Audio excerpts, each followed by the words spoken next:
देखिए तीसरे टी20 मुकाबले में आया सुपर ओवर का पूरा रोमांच।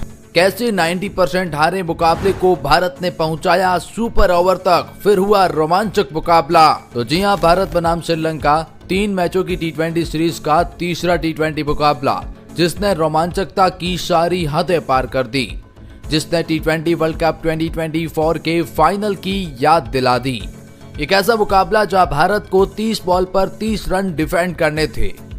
मतलब जो फाइनल में हुआ वो एक बार फिर श्रीलंका के सामने भारतीय क्रिकेट टीम की युवा टीम ने करके दिखाया है।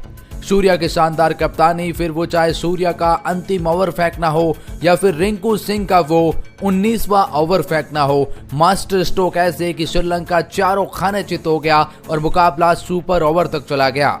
जी हम बात कर रहे हैं भारत श्रीलंका 3 मैचों की टी20 सीरीज के इस तीसरे टी20 मुकाबले की। पहला टी20 मुकाबला इंडिया ने जीता, दूसरा इंडिया ने जीता।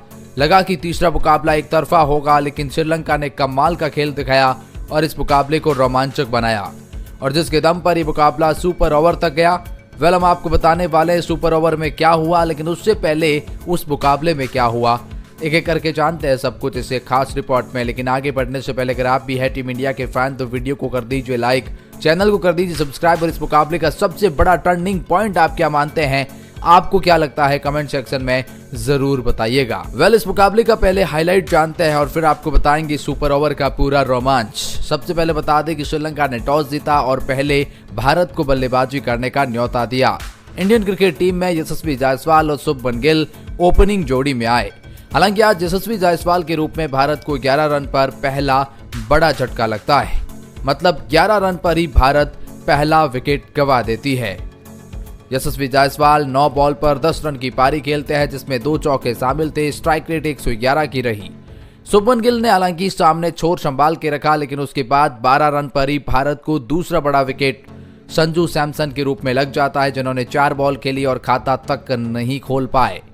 उसके बाद रिंकू सिंह के रूप में भारत को 14 रन पर तीसरा झटका लग जाता है। रिंकू सिंह ने 2 बॉल पर 1 रन, यानी कि ये 3 बड़े विकेट जायसवाल, सैमसन और रिंकू के रूप में भारत को बहुत जल्दी लग जाते हैं, और जिसकी वजह से इंडियन क्रिकेट टीम शुरुआत में ही बहुत बड़ी मुश्किल में फंस जाती है। वैसे देखा जाए तो भारत सूर्य कुमार यादव भी कुछ खास कमाल नहीं कर सके। 9 बॉल पर केवल 8 रन की पारी खेली। 30 रन पर भारत 6 ओवर के अंदर 4 विकेट गंवा देती है। सूर्या भी चलते बने। हालांकि शुभमन गिल दूसरा छोल संभाल कर रखे थे और उसके बाद शिवम दुबे आए। शुभमन गिल ने अच्छी पारी खेली, लेकिन भारतीय क्रिकेट टीम में जैसे मैंने कहा कोई खास काम नहीं कर सका, शिवम दुबे भी नहीं, और भारत ने 9वां ओवर समाप्त होते होते शिवम दुबे के रूप में अपना 5वां विकेट गंवा दिया, जहां शिवम दुबे ने भी 14 बॉल पर केवल 13 रन की पारी खेली, जहां एक भी बाउंड्री नहीं लगा पाए। उसके बाद हालांकि रियान पराग ने काफी अच्छा काम किया। रियान पराग और शुभमन गिल के बीच एक अच्छी पार्टनरशिप देखने को मिली, एक सूझबूझ देखने को मिली, जहां शुभमन गिल सिंगल डबल से पारी को आगे बढ़ा रहे थे, क्योंकि वो जान चुके थे ये पिच काफी मुश्किल है। तो रियान पराग ने भी कुछ वैसा ही काम किया, काफी शानदार दिखाई थी। रियान पराग ने 2 बड़े छक्के भी लगाए, एक चौका लगाया, एक विस्फोटक पारी खेली, लेकिन भारत 102 रन पर 16वें ओवर में शुभमन गिल का विकेट गंवा देता है और वो आउट होते हैं 37 बॉल पर 39 रन की पारी खेलकर कैच आउट। जैसे ही शुभमन गिल आउट होते हैं, उसके अगले ही ओवर में 105 रन पर रियान पराग आउट हो जाते हैं। तो फिर रियान पराग के आउट हो जाने के बाद अब सारी जिम्मेदारी वॉशिंगटन सुंदर पर आ गई और रवि बिश्नोई साथ में आ गए, लेकिन इन दोनों ने काफी अच्छी बल्लेबाजी करी। इनफैक्ट रवि बिश्नोई तो सामने छोर संभाल चुके थे। वॉशिंगटन सुंदर ने 18 बॉल पर आखिर के ओवरों में 25 रन की पारी खेलकर भारतीय क्रिकेट टीम को जैसे तैसे 137 रन तक पहुंचाया। तो लगा कि भारतीय क्रिकेट टीम शायद इस मुकाबले में फाइट करेगी अगर शुरुआत में कुछ विकेट मिल गए। अब यहाँ अगर आप श्रीलंका की शुरुआत देखोगे तो पाओगे कि श्रीलंका ने जो पहला विकेट है वो 58 रन पर गंवाया पथुम निशंका के रूप में, जिन्होंने 27 बॉल पर 26 रन की पारी खेली। कुशल मेंडिस साथ थे।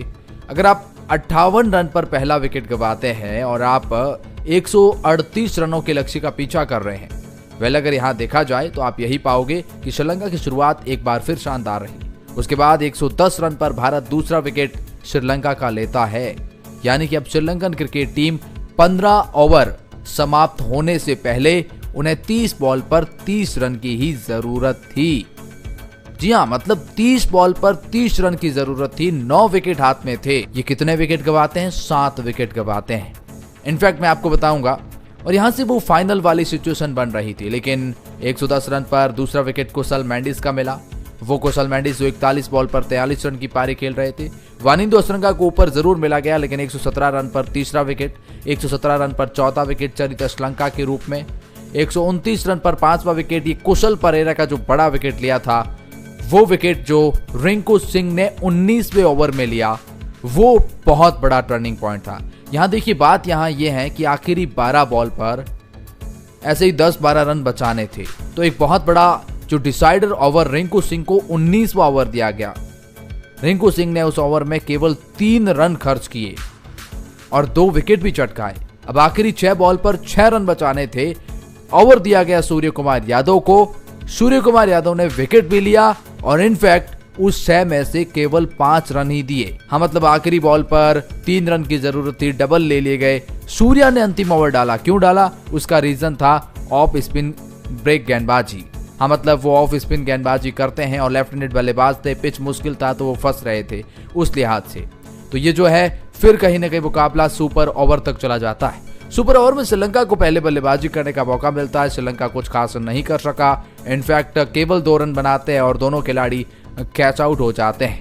और उसके बाद भारतीय क्रिकेट टीम को बनाने थे केवल 3 रन और भारत ने बड़े आसानी से बनाए। सूर्य कुमार यादव और शुभमन गिल आए और उस 3 रन को बनाकर इस सीरीज को 3-0 से क्लीन स्वीप कर दिया।